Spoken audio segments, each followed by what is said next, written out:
Pak Prabowo Presiden Republik Indonesia, kalau memang Bapak benar-benar mau menegakkan keadilan, tolong panggil kejaksaan dan panggil saya sebagai kuasa hukum dari Nadiem Makarim,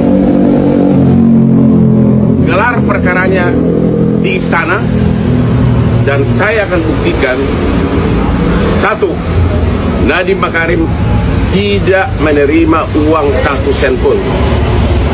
2, tidak ada markup dalam pengadaan laptop. 3, tidak ada yang diperkaya.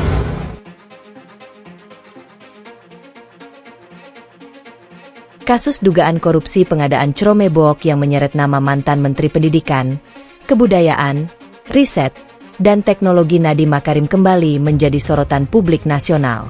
Polemik yang berkembang di tengah masyarakat kini semakin memanas setelah pengacara kondang Hotman Paris Hutapea menyatakan kesiapannya untuk bersaksi dan membela Nadiem secara terbuka.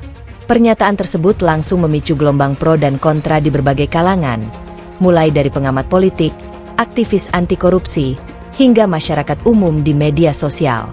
Dalam sebuah pernyataan yang beredar luas di berbagai platform digital, Hotman Paris menegaskan bahwa dirinya siap hadir apabila dibutuhkan dalam proses hukum terkait dugaan korupsi pengadaan Chromebook yang ramai diperbincangkan. Ia bahkan menantang aparat penegak hukum untuk mengupas tuntas kasus tersebut secara transparan tanpa tebang pilih. Kalau memang ada bukti, buka semuanya ke publik. Tapi kalau tidak ada unsur korupsi, jangan sampai seseorang dihancurkan opini publik, ujar Hotman Paris dalam sebuah wawancara yang viral di media sosial. Pernyataan itu langsung mengundang perhatian besar. Nama Prabowo Subianto ikut terseret dalam narasi yang berkembang di ruang publik setelah sejumlah pihak menilai pemerintah harus bersikap tegas dan memastikan proses hukum berjalan adil tanpa intervensi politik apapun. Kasus Chromebook sendiri sebelumnya telah menjadi bahan perdebatan sejak mencuatnya dugaan adanya kejanggalan dalam pengadaan perangkat teknologi untuk kebutuhan pendidikan nasional pada masa pandemi. Program digitalisasi pendidikan yang kala itu digadang-gadang sebagai langkah revolusioner untuk membantu pelajar Indonesia belajar daring, kini justru menjadi bahan investigasi dan kritik tajam. Sebagian masyarakat menilai program tersebut memang diperlukan mengingat situasi pandemi yang memaksa kegiatan belajar dilakukan secara online. Namun di sisi lain, muncul tudingan bahwa pengadaan perangkat Chromebook dilakukan secara tergesa-gesa dan diduga tidak sepenuhnya sesuai kebutuhan di lapangan.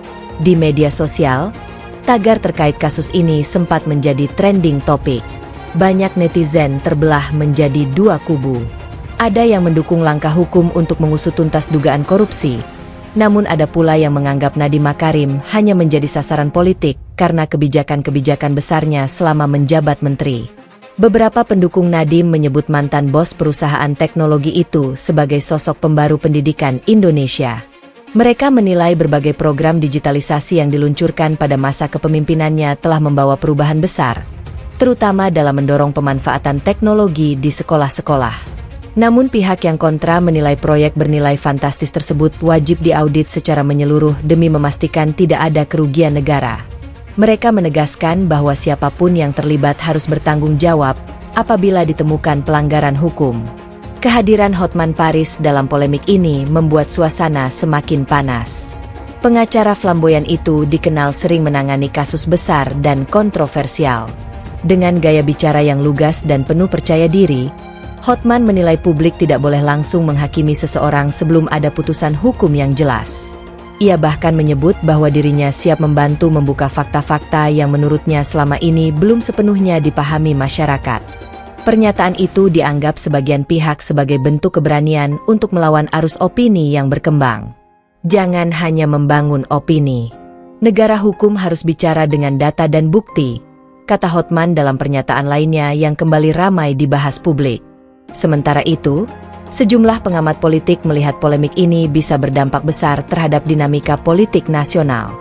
Nama Nadiem Makarim selama ini dikenal dekat dengan kalangan muda dan dunia teknologi. Jika kasus ini terus bergulir tanpa kejelasan, citra sejumlah tokoh yang pernah berada di lingkar pemerintahan sebelumnya dikhawatirkan ikut terdampak. Di sisi lain, Pemerintahan Prabowo Subianto juga mendapat sorotan terkait bagaimana penanganan kasus besar yang melibatkan figur publik ternama. Banyak pihak berharap aparat penegak hukum tetap independen dan tidak terpengaruh tekanan opini maupun kepentingan politik. Pengamat hukum menilai kasus ini akan menjadi ujian penting bagi komitmen pemberantasan korupsi di Indonesia. Transparansi dan keterbukaan informasi dianggap menjadi kunci agar masyarakat tidak terus terjebak dalam spekulasi liar. Beberapa aktivis anti korupsi juga mendesak agar proses investigasi dilakukan secara profesional. Mereka mengingatkan bahwa kasus pengadaan barang dan jasa di sektor pendidikan sangat sensitif, karena berkaitan langsung dengan masa depan generasi muda Indonesia. Pendidikan adalah sektor vital. Kalau ada dugaan penyimpangan, tentu harus diusut. Tapi asas praduga tak bersalah juga wajib dihormati, ujar salah satu aktivis dalam diskusi publik mengenai kasus tersebut.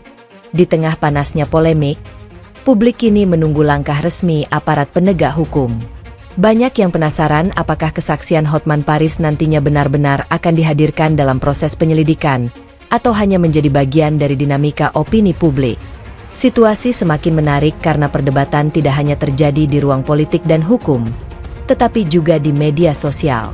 Ribuan komentar terus bermunculan setiap harinya. Ada yang mendukung Nadiem, ada pula yang meminta kasus ini dibawa hingga ke pengadilan agar semuanya terang benderang. Sebagian netizen bahkan menyebut kasus Cromebook sebagai salah satu isu pendidikan terbesar dalam beberapa tahun terakhir. Nilai proyek yang besar serta nama-nama tokoh terkenal yang terseret membuat perhatian masyarakat sulit dialihkan.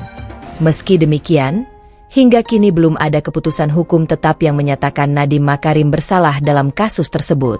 Karena itu, berbagai pihak mengingatkan masyarakat agar tidak mudah termakan isu yang belum terbukti kebenarannya. Di tengah derasnya arus informasi, masyarakat diimbau tetap kritis dan menunggu hasil resmi dari proses hukum yang berjalan. Polemik yang berkembang saat ini dinilai menjadi cerminan betapa tingginya perhatian publik terhadap isu korupsi, terutama yang menyangkut anggaran pendidikan dan kebijakan nasional. Apakah Hotman Paris benar-benar mampu membuktikan bahwa Nadiem tidak bersalah? Ataukah kasus ini justru akan membuka fakta-fakta baru yang mengejutkan publik?